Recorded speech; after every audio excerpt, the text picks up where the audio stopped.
Saludos, hoy decidí hacer este video después de un poco más de 2 años de estar inactivo en el canal, ya que por diferentes circunstancias y problemas no había podido continuar con mi trabajo. Hoy no es un día normal, es el día de Halloween y su fiesta pagana. Espero les guste el video y lo compartan. No olvides darle pulgar arriba y suscribirte a mi canal. Igualmente, para la espada sin filo que dice que el infierno no está abajo, le tengo noticias. Jesús dijo lo contrario. Lea la Biblia, amigo. La Biblia dice dónde se encuentra el infierno. Cuando Jesús murió en la cruz, él descendió al Hades, actual infierno. En Hechos 2, Pedro nos dice, versículo 31, habló de la resurrección de Cristo, que su alma no fue dejada en el Hades. VRV 1960. Cuando Jesucristo murió, su alma fue al Hades. En Mateo las 12:40, Jesucristo dice, porque como estuvo Jonás en el vientre del gran pez 3 días y 3 noches, así estará el Hijo del Hombre en el corazón de la tierra. Comillas, la Biblia es clara, el infierno está en el centro de la tierra. Efesios 4:2.9, dice de Jesús. Y eso de que subió, ¿qué es? Sino que también había descendido primero a las partes más bajas de la tierra. En la página 85 de Beyond the Edge Door, el Dr. Rawlings dice, los pacientes que han descrito el infierno dicen, este lugar parece estar subterráneo o dentro de la tierra de algún modo. The Birmingham News, abril 10, 1987, tuvo un artículo titulado El centro de la Tierra es más caliente que la superficie del Sol, dicen los científicos. El artículo decía que los científicos han recientemente descubierto, el núcleo interior de la Tierra tiene una temperatura de 12,000 grados Fahrenheit. Ha visto imágenes de un volcán en erupción, arrojando un lago de fuego del interior de la Tierra, consumiendo todo lo que se encuentra en el camino solo por su calor. Cuando el monte St. Helens eruptó en mayo 18, 1980, fue descrito por los reporteros, cuando el infierno salió a la superficie. El libro, Volcanes, Despertar de la Tierra, p91, describe a un volcán en erupción como un descenso al infierno. Hace miles de años, la Biblia describió un lugar llamado infierno en el corazón de la tierra que coincide exactamente con lo que la ciencia está descubriendo. Sí, hay un lugar llamado infierno. En Números 16, la Biblia da el número de personas cayendo al infierno vivas. Números las 16:32-33 dice, y abrió la tierra su boca, y los tragó a ellos, a sus casas, a todos los hombres de Coré, y a todos sus bienes. Y ellos con todo lo que tenían descendieron vivos al Seol, y los cubrió la tierra. Dentro de la tierra, en este momento, hay millones de almas perdidas, siendo atormentadas, quemándose, lamentando, gimiendo, sin ninguna esperanza. En Marcos las 9:46, Jesucristo dice acerca del infierno, donde el gusano de ellos no muere, y el fuego nunca se apaga. Jesús dijo explícitamente, el gusano de ellos, no un gusano o el gusano, sino el gusano de ellos. La Biblia enseña que los cristianos un día tendrán un cuerpo como el del Señor Jesucristo. Podría ser, como algunos estudiantes de la Biblia enseñan, que los hombres y mujeres en el infierno toman la forma de su padre, Satanás, Juan las 8:44. En Apocalipsis 12:2.3, Satanás es descrito como un dragón escarlata. ¿Pudo haberse referido el Señor Jesucristo al cuerpo que tendrán hombres y mujeres por la eternidad? La corteza del suelo terrestre mide normalmente 50 millas de ancho. Se tendría que ir 50 millas hacia abajo para llegar al filo del fuego. Pero en partes del suelo oceánico, la corteza terrestre mide poco menos de 1 milla. Los científicos han recientemente descubierto grietas en el suelo oceánico donde el fuego ha salido fuera. ¿Sabe usted lo que encontraron alrededor de estas respiraciones de fuego en las grietas? Gusanos gigantes, de 8 pies de largo, que no se encuentran en ningún otro lugar de la Tierra. El libro, TDFCA, por José Guayate, p39, dice, tal vez las más extrañas de las criaturas del océano recientemente descubiertas es el riptia, los gusanos gigantes. Midiendo más de 8 pies de largo, los gusanos solo se encuentran cerca de los orificios profundos del mar. Y Jesucristo dijo, donde el gusano de ellos no muere, y el fuego nunca se apaga. Apocalipsis las 14:10 dice, comillas, y será atormentado con fuego y azufre, comillas. En Job 18 se describe el, comillas, lugar del que no conoció a Dios, vs. 21, en versículo 15 como, comillas, azufre será esparcido sobre su morada. ¿Sabe lo que es el azufre? Es sulfuro. ¿Sabe dónde se encuentra el sulfuro o azufre? Dentro de la tierra. De acuerdo con el libro Volcanes por Pierre Collier, p43, cuando el monte St. El ENS eruptó en 1980, 150,000 toneladas de gas sulfuroso fueron expulsadas. Job es el libro más antiguo de la Biblia, escrito hace más de 3,000 años, y Job ya sabía lo que los científicos ignoraban por años: dentro de la tierra hay azufre. Lea lo siguiente. Aunque cavaran al infierno, Amos 9:2.2, el siguiente artículo apareció en el bien respetado periódico finlandés Amenusastia. Como comunista, no creo en el cielo y la Biblia, pero como científico ahora creo en el infierno, dijo el doctor Atakove. Es inútil decir que hicimos ese escalofriante descubrimiento. Pero sabemos lo que vimos y sabemos lo que hemos escuchado. Y estamos absolutamente convencidos de que cavamos hasta las puertas del infierno. El doctor Atakove continúa: la barrena sorpresivamente comenzó a girar sin control, indicando que habíamos llegado a una caverna hueca grande. Los sensores de temperatura marcaron un dramático aumento en calor de 2,000 grados Fahrenheit. Bajamos un micrófono, diseñado para detectar los sonidos de movimiento de placa en la punta. Pero en lugar de movimiento de placa, oímos una voz humana gritando en dolor. Primero pensamos que el sonido venía de nuestro propio equipo. Pero cuando hicimos ajustes, nuestras peores sospechas fueron confirmadas. Los gritos no eran de un solo humano, eran gritos de millones de humanos. El infierno es un lugar de tormentos. Jesús nos habla del hombre en Lucas 16:23, y en el infierno alzó sus ojos, estando en tormento 24 comillas, porque soy atormentado en esta llama. 28 lugar de tormento. Es humanamente imposible comprender la descripción bíblica del infierno. Nada sobre la faz de la tierra se puede comparar con esto. Ninguna pesadilla puede producir un terror semejante al del infierno. Ninguna película de horror describiría su terror. Ninguna escena criminal de lo más sangrienta podría parecerse a su horror. Usted verá el infierno, usted olerá el infierno, usted respirará el infierno, usted oirá el infierno, usted sentirá el infierno. Esto sobrepasa toda imaginación humana. La Biblia lo describe como lloro, Mateo las 8:12, lamento, Mateo las 13:42, crujir de dientes, Mateo las 13:50, tinieblas, Mateo 25:2.30, llamas, Lucas las 16:24, fuego consumidor, Isa 33:2.14, tormentos, Lucas las 16:23, tormento eterno. Jesucristo dice en Mateo 25:2.41, apartaos de mí, malditos, al fuego eterno, preparado para el diablo y sus ángeles. En Mateo las 13:42, Jesús dice: y los echarán en el horno de fuego. Allí será el lloro y el crujir de dientes. El infierno es eterno. Todos los que entran al infierno abandonan toda esperanza. El horror del infierno, solo por un segundo, es insoportable, pero es por siempre. Jesús dice en Mateo 25:2.41, apartaos de mí, malditos, al fuego eterno. Apoc. Las 14:11. El humo de su tormento asciende por los siglos de los siglos. Y no tienen reposo ni día ni noche. ¿Qué valería pasar la eternidad en el infierno? Asombrosamente el Señor Jesucristo advirtió mucho sobre el infierno. Jesús dijo en Marcos las 8:36, porque, ¿qué aprovechará al hombre, si ganare todo el mundo, y perdiere su alma? Jesús habló seriamente acerca del infierno. Jesucristo dice en Marcos las 9:43-47, si tu mano te fuere ocasión de caer, córtala. Mejor te es entrar a la vida cojo, que teniendo 2 pies ser echado en el infierno, al fuego que no puede ser apagado. 45. Y si tu pie te fuere ocasión de caer, córtalo. Mejor te es entrar a la vida cojo, que teniendo 2 pies ser echado en el infierno, al fuego que no puede ser apagado. 47. Y si tu ojo te fuere ocasión de caer, sácalo.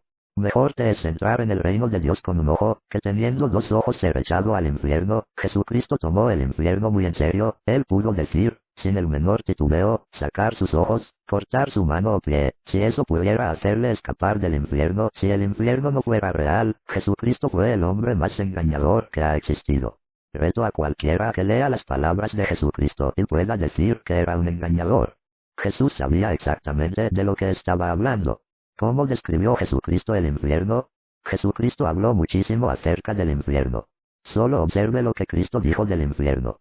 Lo que Jesucristo dice del infierno. Fuego Mateo las 7:19, las 13:40, 25 2.41 Fuego eterno Mateo 18 2.8, 25 2.41 Juicio eterno Marcos las 3:29 Infierno de fuego Mateo las 5:22, 18 2.9, Marcos las 9:47 Condenación Mateo las 23:14, Marcos las 12:40, Lucas las 20:47 Será condenado Marcos las 16:16 Condenación del infierno Mateo las 23:33 Resurrección de condenación Juan las 5:29 Horno de fuego Mateo las 13:42, 50 El fuego que no puede ser apagado Marcos las 9:43, 45 El fuego que nunca se apaga Marcos las 9:44, 46, 48 Donde el gusano de ellos no muere Marcos las 9:44, 46. 48 Lloro y crujir de dientes Mateo las 13:42, 50 Lamento y crujir de dientes Mateo las 8:12, las 22:13, 25 2.30 Tormentos Lucas las 16:23 Atormentado en esta llama Lucas las 16:24 Lugar de tormentos Lucas las 16:28 Tinieblas de afuera Mateo las 8:12, las 22:13 Castigo eterno Mateo 25 2.46, que si Cristo tiene razón. Hebreos las 9:27 dice, y de la manera que está establecido para los hombres que mueran una sola vez, y después de esto el juicio. El hombre tiene una cita de morir una vez y un día, usted morirá, y en el infierno alzó sus ojos, estando en tormentos. Cuando deje su cuerpo, comprenda que algo está pasando. Escuche un sonido. Cada vez más y más fuerte gritando, llorando, lamentando. Terror y temor al saber que algo que no entiende le está atrapando. No puede estar pasando. Usted grita, oliendo ese horrible olor de almas quemándose. Su cara arde de calor. Llamas están ahora saliendo de sus ojos, nariz, oídos, boca, de cada apertura de su cuerpo, están saliendo llamas. Su cuerpo está crujiendo por las llamas. Su cuerpo está ahora convulsionándose del horrible dolor. ¿Por qué no muero?, grita usted. Comienza a lamentarse y a crujir sus dientes. ¿Cuándo acabará este dolor? Pero usted sabe que nunca se acabará. Las tinieblas son aterrorizantes, le comienzan a sumergir. Siente algo moviéndose en las tinieblas, algo horrible está pasando. No, no, esto no puede estarme pasando, usted grita, mientras su gusano está emergiendo. Usted comienza a maldecir el día en que nació. Y grita, oh Dios, ¿por qué no me advertiste? Pero comienza a recordar cuando el predicador le rogaba que recibiera al Señor Jesucristo como Salvador. Se recuerda leyendo ese tratado evangelístico. De nuevo grita, Dios, ¿no te importa? Pero usted recuerda Juan las 3:16, porque de tal manera amó Dios al mundo, que ha dado a su Hijo unigénito. Dios es un Dios de amor, Él no lo permitiría, grita usted, pero recuerda Juan las 3:36, el que rehúsa a creer en el Hijo no verá la vida, sino que la ira de Dios está sobre él. Entonces se dará cuenta de que Jesucristo tenía razón, hay un lugar llamado infierno. Abrir admiración. El profeta Jonás, un hombre en contra de los intereses de Dios. P1. Un hombre en contra de los intereses de Dios. Objetivos del estudio. O con vírgula conocer el interés que Dios tiene por salvar las almas de todos los hombres. O con vírgula saber que cada creyente es un instrumento de alcance a todos los hombres. O con vírgula comprender la gran similitud que existe entre Jonás y la iglesia de hoy. O con vírgula entender las consecuencias por ir en contra de los intereses de Dios. O con vírgula motivar al creyente a responsabilizarse en trabajar por los intereses de Dios. Antecedentes. Es muy importante que nos tomemos el tiempo de conocer los antecedentes en cuanto a los datos personales de Jonás, los datos históricos del tiempo en el que el profeta vivió, así como también conocer los datos relevantes del libro de Jonás, el cual estaremos estudiando. A. Datos personales de Jonás. El nombre de Jonás significa paloma. No tenemos mucha información personal del profeta, solo lo que nos dice. 2R las 14 y 25-23. El año 15 de Amasías, hijo de Joás, rey de Judá, comenzó a reinar Jeroboam, hijo de Joás, sobre Israel en Samaria, y reinó 41 años. 24. E hizo lo malo ante los ojos de Jehová, y no se apartó de todos los pecados de Jeroboam, hijo de Nabat, el que hizo pecar a Israel. 25.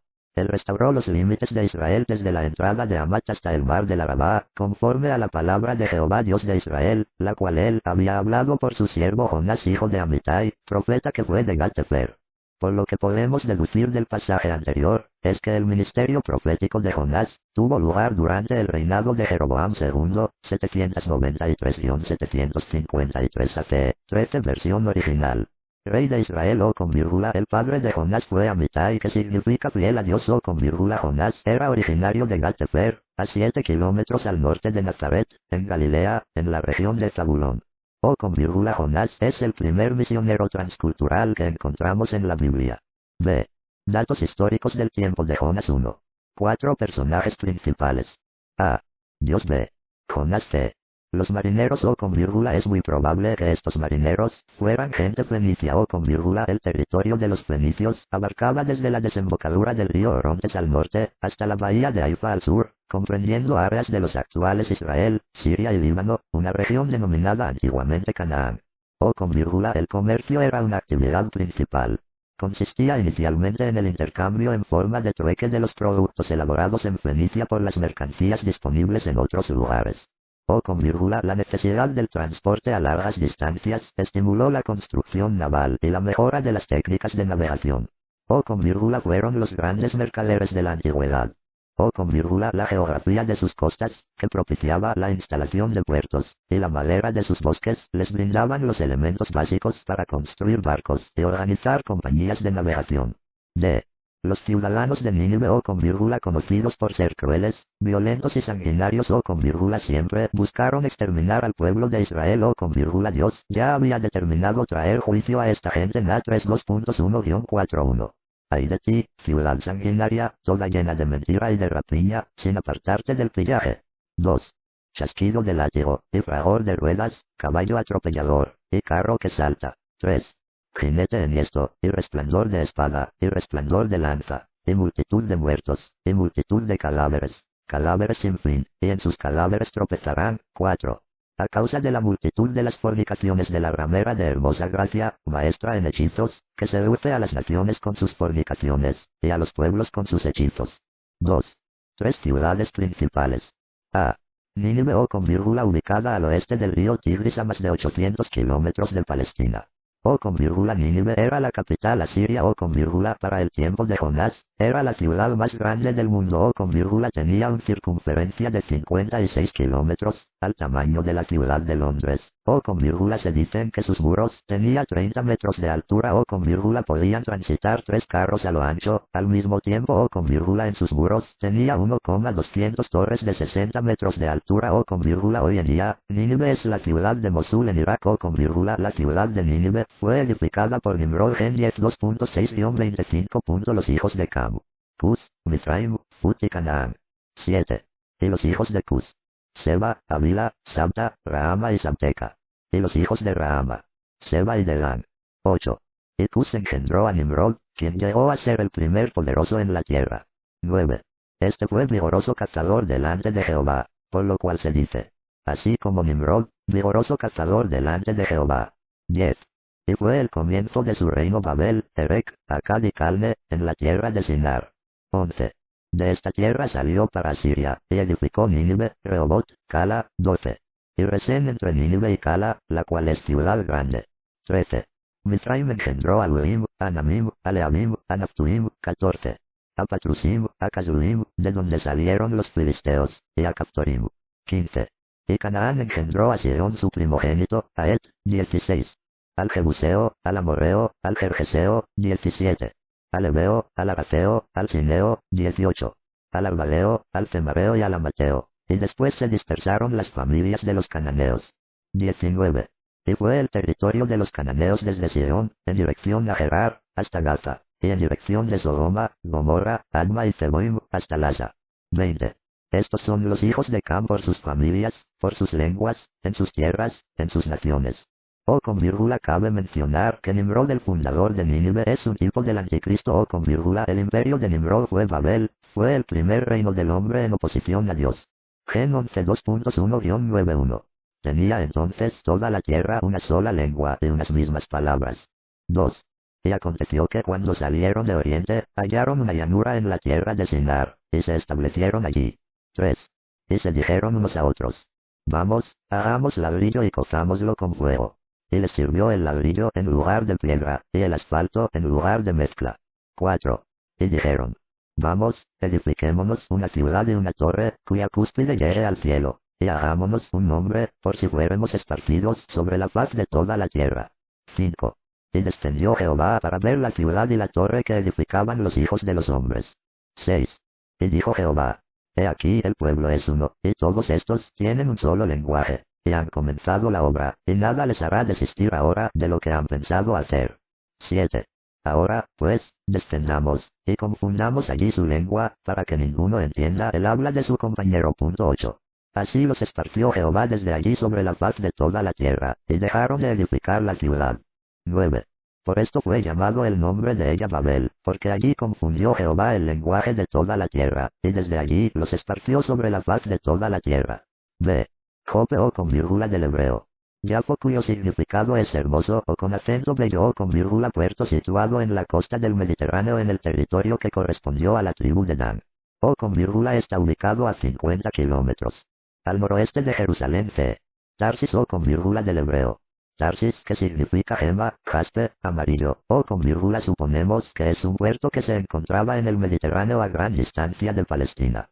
O con vírgula, sin embargo, resulta difícil de identificar ya que existen varias versiones de su ubicación. Unos dicen que estaba al norte de África, otros en Italia y otros en el sur de España. Parece ser la hipótesis más acertada. O con vírgula existe en griego el nombre de Tartesos, que se aplica a una baja región del sur de España, por lo que la semejanza entre Tartesos y Tarsis es grande. C. Datos del libro de Jonás 1. Su mensaje. El mensaje principal de Dios a través del libro de Jonás es: Dios está interesado en salvar las almas de todos los hombres. 2. Su peculiaridad. El libro de Jonás es peculiar, puesto que es el único libro en la Biblia en el que Dios deja un registro de la vida del profeta, es decir, nos habla más de la actitud de Jonás que de la profecía. Por ejemplo, el libro consta de 4 capítulos con 48 versículos, sin embargo, solo un versículo es el mensaje profético. Jon 3:2.4, de aquí a 40 días Nínive será destruida. Además es el único libro de la Biblia que termina con una pregunta. Jon las 4 y 11:11. Y no tendré yo piedad de Nínive, aquella gran ciudad donde hay más de 120,000 personas que no saben discernir entre su mano derecha y su mano izquierda, y muchos animales. 3. Su representatividad. Sabemos que en la Biblia cada palabra tiene su razón de ser, es decir, no existen palabras ociosas, así como también cada libro de la Escritura tiene su propósito específico, es decir, hay algo que Dios quiere cumplir en la vida de las personas cuando se estudie ese libro. Por lo que el libro de Jonás tiene representación tanto en el Antiguo Testamento como en el Nuevo Testamento. ¿A quienes representa? A. En el Antiguo Testamento. La actitud de Jonás con respecto a Nínive representa la actitud que tomó la nación de Israel hacia los pueblos gentiles. B. En el Nuevo Testamento, así como también en el Nuevo Testamento, representa la actitud que toma la Iglesia hoy en día con respecto a los intereses de Dios. 4. Su contenido. El libro de Jonás es un libro muy corto, puesto que consta de 4 capítulos, sin embargo, es rico en su contenido, ya que podemos ver muchos de los atributos de Dios, como su amor, misericordia, gracia, poder, paciencia, compasión. Además, es interesante que podemos ver que en cada capítulo, Dios realiza cuando menos un fenómeno sobrenatural. Capítulo 1:1. Dios levanta un gran viento. 2. Los marineros se convierten a pesar de Jonás. 3. El mar se aquieta cuando Jonás es arrojado. Capítulo 2:4. Un gran pez preserva a Jonás. 5. El gran pez lo transporta a tierra, lo vomita. Capítulo 3:6. 120,000 personas se arrepienten, todo Nínive, a pesar de Jonás. Capítulo 4:7. En un día, nace, crece, provee, sobra y muere una calabacera. 8. Dios usa un gusano para herir la calabacera. 9. Dios preparó un recio viento solano para tratar con Jonás. Nota. Hay quienes ponen en tela de duda si lo que narra este libro realmente sucedió o con acento si es una metáfora. MT las 12:30-41:38. Entonces respondieron algunos de los escribas y de los fariseos, diciendo: Maestro, deseamos ver de ti señal. 39. Él respondió y les dijo: La generación mala y adúltera demanda señal, pero señal no les será dada, sino la señal del profeta Jonás. 40. Porque como estuvo Jonás en el vientre del gran pez 3 días y 3 noches, así estará el Hijo del Hombre en el corazón de la tierra 3 días y 3 noches. 41. Los hombres de Nínive se levantarán en el juicio con esta generación, y la condenarán, porque ellos se arrepintieron a la predicación de Jonás, y he aquí más que Jonás en este lugar. La palabra aleluya, su origen y significado. La palabra aleluya, pronunciada aleluya, es el término más antiguo de todos los términos de alabanza. Es usado tanto en el cielo como en la tierra para adorar al Todopoderoso Creador. Apocalipsis 19 2.1-6. ¿Cuál es el origen, sentido y significado de esta palabra muy bien conocida? Aleluya es palabra puramente hebrea, pero es hallada en casi todos los idiomas bajo el sol.